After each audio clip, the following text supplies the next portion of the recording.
माजी मंत्री आणि सध्या विद्यमान आमदार म्हणून उभ्या महाराष्ट्रामध्ये सुप्रसिद्ध असलेले सुरेश अण्णा धस यांचे खंदे समर्थक म्हणजे अंगद शिंदे।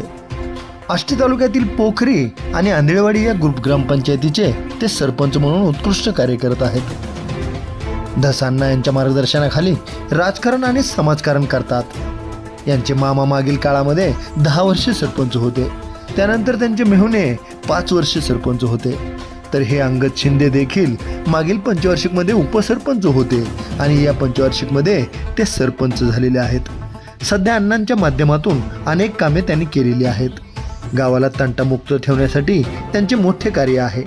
गावाला पाणी टंचाईमधून देखील मुक्त करण्यासाठी मोठे कार्य त्यांनी हाती घेतलेले आहे। म्हणून अशा या कर्तबगार व्यक्तिमत्वाच्या सरपंच अंगद शिंदे यांच्या जीवन प्रवासावर प्रकाश टाकण्याकरिता त्यांच्याशी आमचे मुलाखतकार संतोष रोकडे यांनी साधलेला हा विशेष संवाद पहा न्यूज 1 महाराष्ट्र वाहिनीवर। मी अंगद लक्ष्मण शिंदे, पोखरी आंधळेवाडी ग्रुप ग्रामपंचायतचा सरपंच। या ठिकाणी पहिले 5 वर्ष मला उपसरपंच पदाची संधी आमचं नेतृत्व आदरणीय आमचे नेते सुरेश अण्णा यांनी दिली आणि ती संधीचं जसं माणसं म्हणतात सोनं करावं तसं या ठिकाणी मी माझ्या 5 वर्षात काही कामं करण्यात सक्सेस झालो अण्णाच्या नेतृत्वाखाली। आणि पुनश्च एकदा लोकांनी मला लोकमतातून लोकनियुक्त या ठिकाणी सरपंच केलं। आज या ठिकाणी धससाहेबाच्या मार्गदर्शनाखाली त्यांच्या आदेशानुसार गावात बदल घडवण्यात मला 5-10% का होईना 100% यश आले। या ठिकाणी अण्णाच्या नेतृत्वाखाली कामाला चांगल्या प्रकारे गती मिळते। या ठिकाणी मंदिराचं काम आहे, पिण्याच्या आडाचं काम असेल, पाणी पुरवठ्याचं काम असेल, प्युअर ब्लॉक बसवण्याचं काम असेल, या ठिकाणी स्मशानभूमीचं काम असेल, या ठिकाणी उपस्थितीत रस्ता, या ठिकाणी MRHSमधून करण्यात 13-14 रस्ते करण्यात आम्ही सर्व ग्रामस्थ अण्णाच्या माध्यमातून सक्सेस झालेलो आहेत। या ठिकाणी अण्णाच्या नेतृत्वाखाली गावाची पेयजल पाणी पुरवठा योजनेचं काम या ठिकाणी चालू आहे। 8 दिवसामध्ये पूर्णत्वास काम आमचं या ठिकाणी जात आहे। या ठिकाणी बौद्ध विहाराचंही काम अण्णांनी आम्हाला निधी देऊन 10 लाख रुपये निधी या बौद्ध विहारासाठी दिलेला आहे। 50% काम पूर्ण झालं आहे, 50% राहिलेलं कामही या ठिकाणी चालू आहे। या ठिकाणी अण्णाच्या नेतृत्वाखाली या गावच्या विकासात भर टाकण्यात मला फुलना फुलाची पाकळी 100% यश आहे। आष्टी विधानसभा मतदारसंघातील लोकप्रिय व्यक्तिमत्व, विद्यमान विधान परिषदेचे आमदार आणि या बीड जिल्ह्याला नव्हे महाराष्ट्राला परिचयाचं असलेलं व्यक्तिमत्व म्हणजे माननीय आमदार सुरेश अण्णा धस साहेब। अण्णांच्या माध्यमातून या आष्टी विधानसभा मतदारसंघातील अनेक गावातील सरपंच साहेबांनी अगदी चांगली कामं केलेली आहेत आणि करतसुद्धा आहेत। परंतु काही सरपंच जरा वेगळे आहेत। त्यांना जर विचारलं की तुमचा पक्ष कोणता, सांगतात की आमचा पक्ष म्हणजे आमचे अण्णा। हो, तुमचं नेतृत्व कोणतं, तर ते सांगतात की आमचं नेतृत्व म्हणजे आमचे अण्णा। अरे बा, तुमचा देव कोणता, तर सांगतात की आमचा देव म्हणजे आमचे अण्णा। म्हणजे अण्णांना अगदी सर्वस्वी मानणारे असे काही सरपंच आहेत आणि त्यातलं एक अग्रगण्य व्यक्तिमत्व म्हणजे पोखरी या गावचे सरपंच असलेले विद्यमान सरपंच अंगद शिंदे। अगदी ते सांगतायत की अण्णांचं बोट धरून आम्ही राजकारणात आलो, अण्णांचा आशीर्वाद आणि अण्णामुळेच या ठिकाणी गाव बदलत आहे। तर आपण संवाद त्यांचे साधूया। अंगदजी, मुलाखतनामा या महाराष्ट्रातील लोकप्रिय कार्यक्रमात तुमचं स्वागत। मला एक विचारावंसं वाटतं की कधीपासून राजकारणात आहात आणि माननीय सुरेश अण्णा धस साहेब यांच्या माध्यमातून गावात आज काय काय करत आहात? या ठिकाणी आमचे मामा हे अण्णाच्या वडिलाचे कार्यकर्ते रामचंद्र धसदादांची आमची 3री पिढी ही अण्णाबरोबर काम करते। आज आम्हाला जसं कळत आहे जसे अण्णा राजकारणामध्ये, तसं अण्णा सोडून आम्ही कुठं मतदान केलं नाही, भविष्यातही कधी करणार नाही। या ठिकाणी मामानी 10 वर्षाचा सरपंच पदाचा काळ भोगला। माझे मामा सरपंच असताना अण्णाही जामगावचे सरपंच होते। त्याच्यानंतर या ठिकाणी गावाने मामाला 10 वर्ष सरपंचपद दिल्यानंतर आमचा मेहुणा या ठिकाणी 5 वर्ष सरपंच राहिला आणि त्याच्यानंतर गेल्या 5 वर्ष मी उपसरपंच पद म्हणून काम केलं अण्णाच्या नेतृत्वाखाली आणि आत्ता सरपंच म्हणून पुन्हा अण्णाच्याच नेतृत्वाखाली काम करतोय। या ठिकाणी अगदी सर्वस्वी तुमचं म्हणजे माननीय अण्णासाहेब नाही का, हो, सुरेश अण्णा धस हो. साहेब एक वेगळं व्यक्तिमत्व खरं तर. मला एक विचारावं असं वाटतं मुद्दामपणे, अगदी या आष्टी विधानसभा मतदारसंघातील तमाम लोकांना अण्णा हे आपले वाटतात नाही का, आपल्या घरातले वाटतात. असं काय कारण आहे बरं की सगळ्यांना अण्णा आपले वाटतात? कारण प्रत्येकाच्या सुखादुःखात जाणारी ही धस फॅमिली, कोणाची कसलीही अडचण असू द्या, एखाद्याने विरोध पार्टीचं जरी काम केलं असेल आणि त्यांना जर वाटलं की हा माणूस अडचणीत आला आहे, की त्या माणसासाठी धावून जाणारी फॅमिली म्हणजे धस फॅमिली. त्याच्यामुळे या मतदारसंघात तमाम जनतेला ते आपलेसे वाटतात आणि 100% सुखात जरी कुणाच्या सामील नाही झाली ती धस फॅमिली, दुःखात 100% ही धस फॅमिली सामील होती. त्याच्यामुळे जनता त्यांच्यावर खूप अशी भरभरून प्रेम करते. मला असं वाटतं की सुरेश अण्णा म्हणण्यापेक्षा सुरेख अण्णा नाही का, सगळ्यांना आवडणारं हे व्यक्तिमत्व. अण्णांच्या माध्यमातून या पोखरी गावासाठी तुम्ही बरीच कामं केली आहेत. आधी मंदिराचं काम सुरू असेल, सभा मंडपाचं, किंवा पेवर ब्लॉक असतील, इथला पूल असेल, काय काय करत आहात? माझ्या गावामध्ये आजपर्यंत जे काही शासकीय योजना राबवल्या गेल्या त्या अण्णाच्याच मार्फत राबवल्यात. या ठिकाणी दवाखाना आहे माझा उपकेंद्र, आदरणीय अण्णा जिल्हा परिषदचे उपाध्यक्ष असताना दवाखाना दिलेला आहे. या ठिकाणी गावात 4 पुलाची कामं झाली, आदरणीय अण्णांनीच केली. या ठिकाणी माझ्या दलित वस्तीतले रस्ते असतील, मला या ठिकाणी बौद्ध विहार आत्ता 10 लाख रुपयाचं काम दिलं अण्णांनी. या ठिकाणी बौद्ध विहाराचं माझं काम 50% झालं, अण्णाचाच फंडिंग आहे त्याला. या ठिकाणी मी ब्लॉकची कामं केलीत, त्यालाही अण्णाचाच फंडिंग आहे. या ठिकाणी मंदिराचं काम केलं आहे, त्यालाही अण्णाचाच फंडिंग आहे.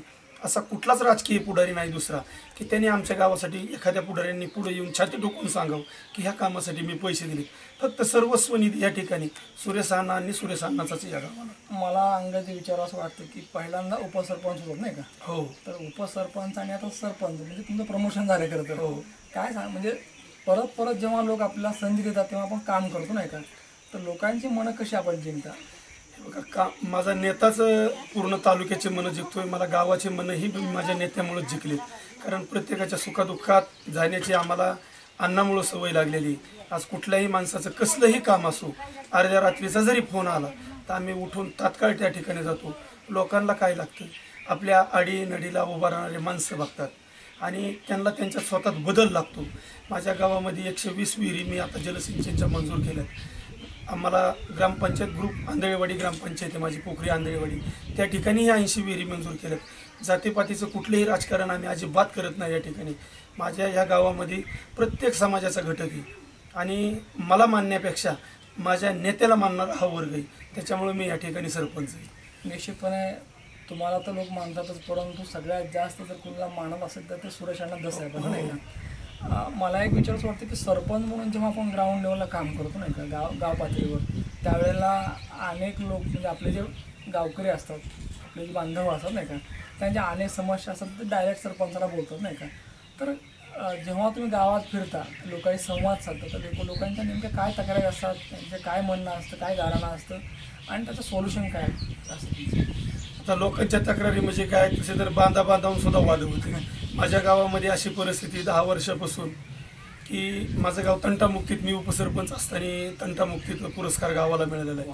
आजची कंडिशन अशी की माझ्या गावातले संपूर्ण वाद मी संपवलेत. जमिनीचे 132 गुन्हे दाखल होते महसूलचे, तर मी ते सगळे निकाली काढून लोक एकत्र बसून सगळ्याचा तोडगा पाडून, कुणाचं कुणाकडे रान सरकलं असेल, काय असेल, मोजणीचे पैसे मी काही देऊन, लोकांकडून काही घेऊन, सगळे वाद माझ्या गावातले पूर्णपणे या ठिकाणी संपलेले. दुसरा विषय असा आहे की लोकांना किरकोळ मागणी काय लोकांची की विहीर, शेततलाव, आणि माझ्या गावात सध्या आता पाणीपुरवठा पेयजल योजनेचं काम चालू आहे. माझ्या गावात एकच समस्या राहिली होती पाणी पुरवठ्याची. आता माझ्या माता भगिनी काही डोक्यावर पाणी आणताय, तुम्ही पाहत असताना पलीकडं एक 8 दिवसामध्ये घर तिथं नळ मी जोडलेलं आहे, आणि 8 दिवसात माझी एकही माता मावली की रस्त्यावर पाणी आणताना दिसणार नाही. आणि लोकांना लागतंयच काय दुसरं, कुणी लोक आपल्याला बाजार भरून अजिबात मागत नाही की जेणेकरून बाबा सुखादुःखात सामील व्हा आणि त्यांच्या समस्या सोडीत चला. माझ्या नेत्याच्या माध्यमातून मी सगळ्या समस्या सोडायला परिपक्व पूर्ण झालेलो आहे. त्याच्यामुळे स्वतःच्या समस्या असल्या की त्रास होतो नाही का, त्रास होतो. परंतु तुम्हाला स्वतःची समस्या नाही तर गावातील समस्या असली तर तुम्हाला त्रास होतो. म्हणजे त्या समस्या आपल्या आहेत असं समजून तुम्ही काम करा. 100%. अगदी येत्या काही दिवसामध्ये 8-10 दिवसामध्ये लोकांना अगदी घरचं नळ नाही का, तिथं पाणी मिळणार आहे. मला असं वाटतं की पाण्याचा मोठा प्रश्न असून तो तुम्ही सोडवत आहात. अगदी रस्ते असतील, अगदी अनेकांच्या सुखदुःखामध्ये तुम्ही धावून जाता. मला एक विचारावं वाटतं, जर अण्णांनी संधी दिली तर जिल्हा परिषद निवडणूक लढवायला आवडेल का?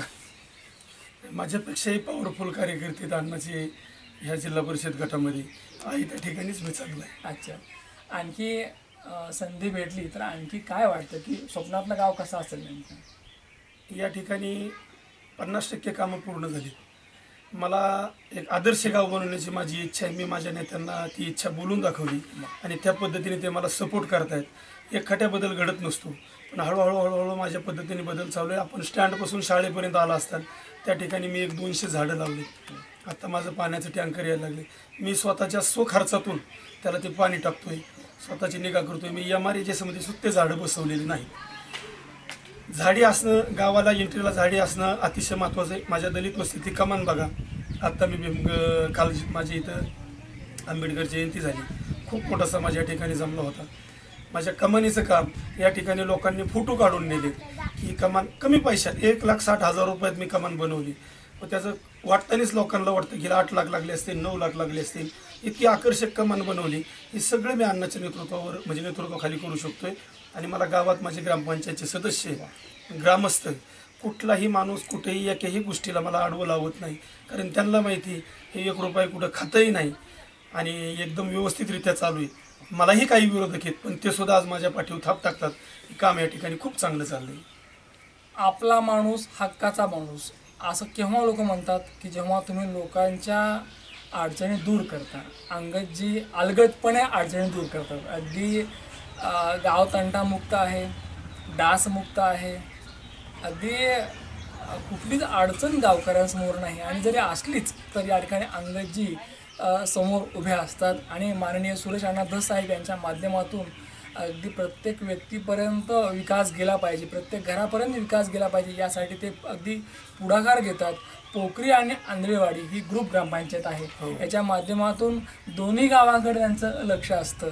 अगदी कुठल्याही ग्रामस्थाला जर विचारलं अंगदजी हे व्यक्तिमत्व, हे सरपंच कसे आहेत, तर लोक सांगतात की भला माणूस आहे आणि अण्णांच्या माध्यमातून खूप चांगलं काम करतात. मला असं वाटतं की अण्णाने तर विश्वास दाखवलाच, पण त्या विश्वासाला तडा जाणार नाही याची काळजी अंगदजी यांनी पहिल्यापासून घेतलेली आहे. आणि म्हणूनच पोखरी हे गाव भविष्यामध्ये तुम्हाला एक सुंदर, स्वच्छ आणि एक आदर्श गाव तुम्हाला पाहायला मिळेल. अगदी या गावाला आज नाही परंतु भविष्यामध्ये अनेक लोक भेट देतील. कारण गाव कसा असावा तर पोखरी गावासारखा असावा असंच लोक म्हणतील. तुमच्या पुढील वाटचालीसाठी आणि गावच्या विकासासाठी तुम्हाला खूप खूप शुभेच्छा अंगदजी. निश्चितच या ठिकाणी पोखरी या गावचं उमदं व्यक्तिमत्व, आदर्श व्यक्तिमत्व, लोकप्रिय सरपंच आणि माननीय सुरेश अण्णा धस साहेब यांच्या माध्यमातून काम करणारे अंगदजी शिंदे यांना पुढील वाटचालीसाठी खूप खूप शुभेच्छा. निश्चितच ही मुलाखत आवडली असेल. परत भेटूया पुढच्या मुलाखतीमध्ये. तोपर्यंत पाहत राहा न्यूज 1 महाराष्ट्र चॅनल. धन्यवाद.